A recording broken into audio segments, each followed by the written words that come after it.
Ce tableau représentant Saint Luc peignant la Vierge à l'enfant est un beau témoignage de l'esprit des peintres de la Renaissance. Ce chef-d'œuvre de Martin van Heemskerck date d'environ 1553.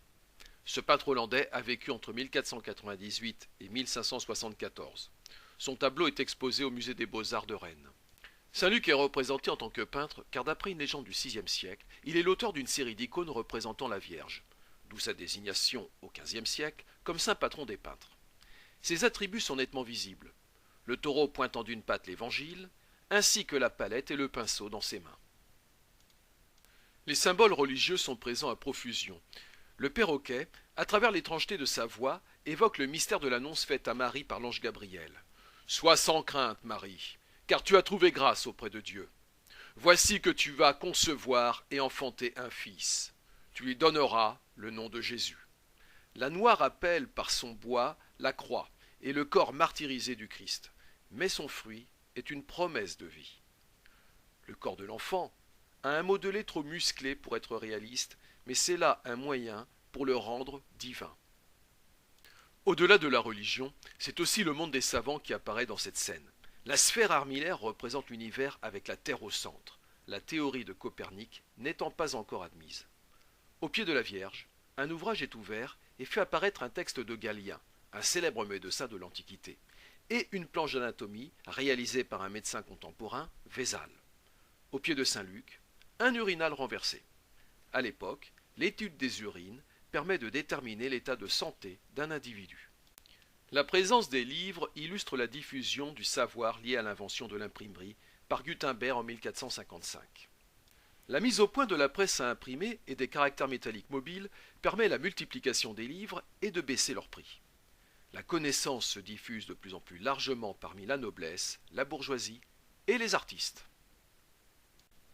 L'artiste manie avec habileté les différentes techniques qui permettent de donner de la profondeur à son tableau et de l'animer. Comment donner une illusion de profondeur sur une surface plane? Des lignes, correspondant aux obliques de l'architecture, convergent pour cela vers un point de fuite.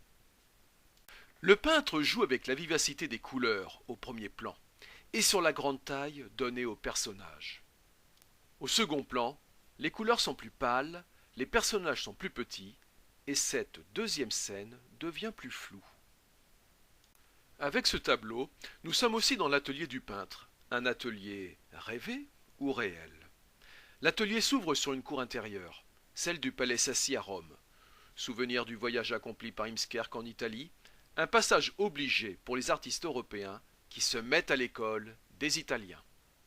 De ce voyage, il a rapporté une multitude de dessins et d'études de statues dont il s'inspirera largement. Il offre à voir dans son tableau le travail du sculpteur. Non seulement il est un grand peintre travaillant pour de riches commanditaires, mais il popularise aussi son art en s'adjoignant les services de graveurs qui vont reproduire en grand nombre des scènes qu'il réalise pour un public moins argenté, mais désireux d'accéder à l'art. À la Renaissance, les artistes, à l'image de Heemskerck, s'éloignent du monde des artisans.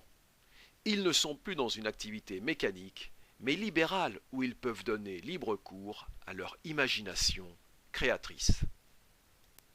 Le Moyen-Âge avait abandonné les représentations naturelles, car les sujets religieux devaient s'échapper des réalités humaines. La Renaissance replace l'homme au centre de ses préoccupations et Heemskerck n'hésite pas à réaliser son autoportrait à travers Saint Luc. À travers une mise en abîme, il se peint, peignant la Vierge à l'enfant. Comme la vache qui rit, qui porte des boucles d'oreilles en boîte de vache qui rit, sur lesquelles il y a une vache portant des boucles d'oreilles en boîte de vache qui rit, qui, etc., etc. Heemskerck est un peintre reconnu qui travaille pour de riches commanditaires qui désirent fixer sur la toile leur réussite et leur portrait. Les sujets profanes côtoient les sujets religieux. Le peintre devient donc un artiste reconnu en tant que tel. Il peut maintenant signer son œuvre car il n'est plus un simple exécutant. Ici, l'autoportrait est une signature. Ce n'est qu'à la Renaissance que les artistes s'affirment et s'individualisent par rapport à leurs commanditaires en signant leurs œuvres. Raphaël a signé en bas à gauche cette déposition de croix peinte en 1507. Les sujets religieux ou tirés de la mythologie gréco-romaine ne sont pas exclusifs. Raphaël peint avec gourmandise et plaisir Margherita Luti, son amante, le grand amour de sa vie. Très attaché à elle, et d'un naturel jaloux, il signe de son nom ce tableau sur le bracelet qui enserre le bras de la Fornarina. Léonard de Vinci est l'un des plus grands artistes de la Renaissance et il est reconnu comme tel dès son vivant. Le roi de France, François Ier, comme tous les rois et les princes de son époque, veut s'attacher à la personne des plus grands artistes. Il invite Léonard de Vinci et lui offre la demeure du Clos Lucé. En échange d'une existence dorée, il espère bien que Léonard de Vinci va contribuer au rayonnement de sa puissance. Le mécénat est une affaire de prestige. Léonard de Vinci organisera des fêtes somptueuses et il participera à la construction du château de Chambord. Léonard de Vinci décède en 1519. Ce tableau peint par Ingres en 1818 célèbre la relation forte qui existait entre le prince et l'artiste. La Renaissance a donné naissance à l'artiste. L'artiste est un humaniste mariant le savoir gréco-romain, la connaissance de la religion, les sciences et les mathématiques, et même parfois la philosophie.